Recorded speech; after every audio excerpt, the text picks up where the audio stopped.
الحمد للہ وحدہ والصلاة والسلام علی من لا نبی بعدہ۔ قابل احترام سامعین اکرام، صدقۃ الفطر کے اہم اور ضروری مسائل بیان کیے جائیں گے، کیونکہ صدقۃ الفطر جس کو ہم فطرہ کہتے ہیں، تو روزے دار کتنا ہی اہتمام کرے، روزے کے دوران کچھ نہ کچھ کوتاہی ہو ہی جاتی ہے۔ کھانے پینے اور روزہ توڑنے والی باتوں سے تو وہ کسی طریقے سے بچ جاتا ہے اور اس کے لیے آسان ہوتا ہے، لیکن لغو باتیں، فضول مصروفیات سے مکمل احتراز نہیں ہو پاتا۔ اس لیے اس طرح کی کوتاہیوں کی تلافی کے لیے شریعت میں رمضان المبارک کے ختم پر صدقۃ الفطر کو واجب قرار دیا ہے۔ ابو داؤد شریف میں حضرت عبداللہ بن عباس رضی اللہ تعالیٰ عنہ سے ایک روایت ہے،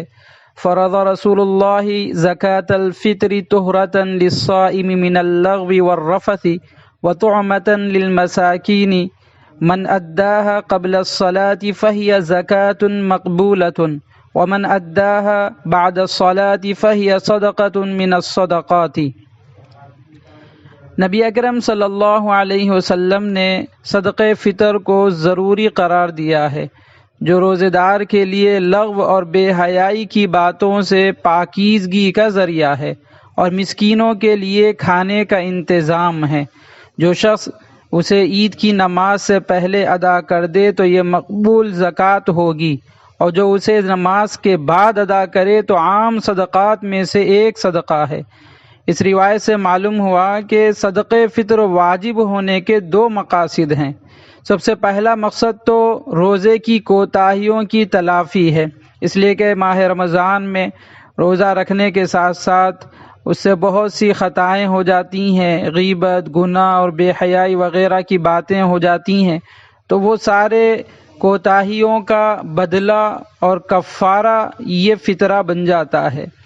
دوسرا مقصد فطرہ دینے کا یہ ہوتا ہے کہ امت کے مسکینوں کے لیے عید کے دن رزق کا اہتمام،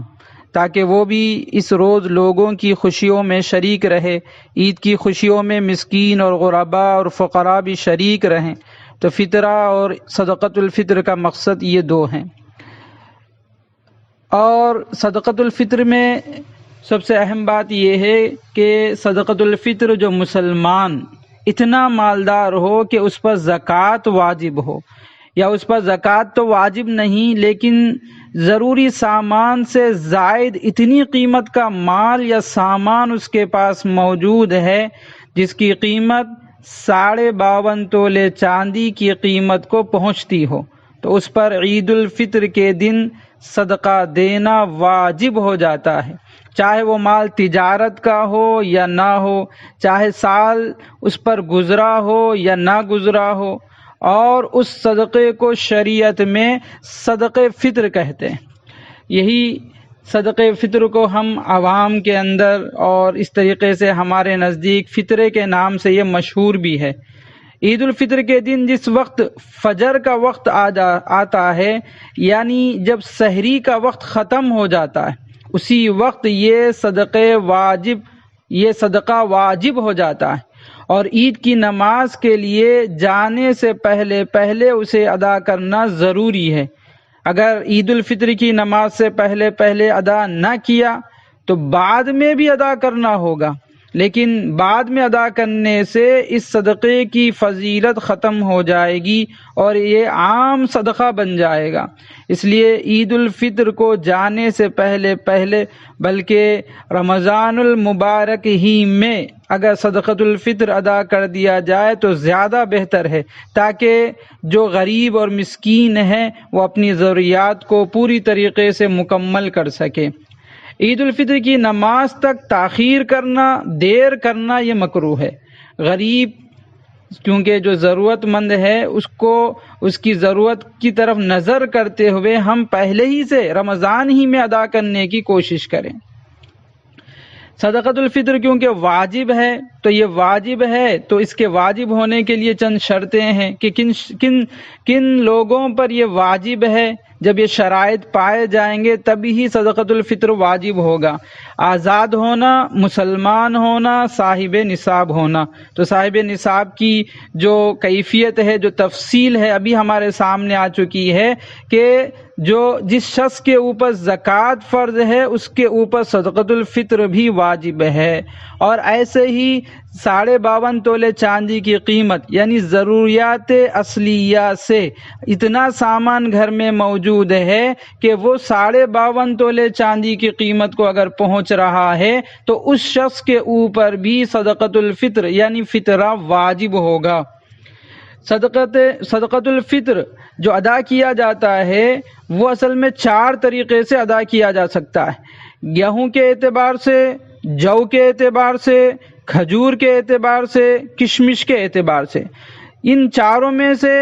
جس چیز کے ذریعے سے بھی اگر کوئی صدقۃ الفطر ادا کرنا چاہے تو اس کا صدقۃ الفطر ادا ہو جائے گا۔ لیکن یہاں پہ ذہن میں رکھیں کہ حدیث کی روشنی میں جب یہ 4 چیزیں ملتی ہیں تو مالی حیثیت سے جو آدمی جتنا مالدار ہے اپنی حیثیت سے وہ اپنا یہ فطرہ منتخب کر لے کہ کس چیز سے اس کو ادا کرنا ہے۔ اگر وہ زیادہ مالدار ہے تو کشمش کے اعتبار سے ادا کرے، اور اگر وہ اتنا مالدار اگر نہیں ہے تو پھر جو اور کھجور کے ذریعے سے وہ اپنا فطرہ ادا کرے۔ اگر ایسے ہی وہ زیادہ بالکل کم درجے کا اگر مالدار ہے یعنی زیادہ مالدار نہیں ہے تو ایسی صورت میں وہ گیہوں کے ذریعے سے بھی اپنا فطرہ ادا کر سکتا ہے۔ بہرحال یہ 4 طریقوں سے فطرہ ادا کیا جا سکتا ہے۔ اگر گیہوں کے ذریعے سے اگر کوئی شخص فطرہ ادا کرنا چاہتا ہے تو نصف سا گیہوں 2.25 کلو گیہوں کا جو وزن ہے اس حساب سے یا تو وہ گیہوں کو دے دے، یا پھر گیہوں کی جو 2.25 کلو گیہوں کی جو قیمت ہو سکتی ہے وہ قیمت کسی غریب اور فقیر کو ادا کر دے تو اس کا فطرہ ادا ہو جائے گا۔ اور ایسے ہی جو کے ذریعے سے، کھجور کے ذریعے سے، کشمش کے ذریعے سے اگر فطرہ ادا کرنا اگر کوئی چاہتے ہیں مالدار حضرات تو وہ 3 کلو 300 گرام 1 سا جس کی قیمت جو ہے موجودہ وزن جس کا جو ہے وہ 3 کلو 300 گرام ہوتا ہے، تو 3 کلو 300 گرام کے برابر یا تو کشمش کو دے دیں یا پھر جو دے دیں یا پھر کھجور دے دیں یا پھر اس کی جو بازار میں جو قیمت ہے وہ قیمت ادا کر دیں کسی بھی فقیر اور غریب کو، تو وہ فطرہ ادا ہو جائے گا۔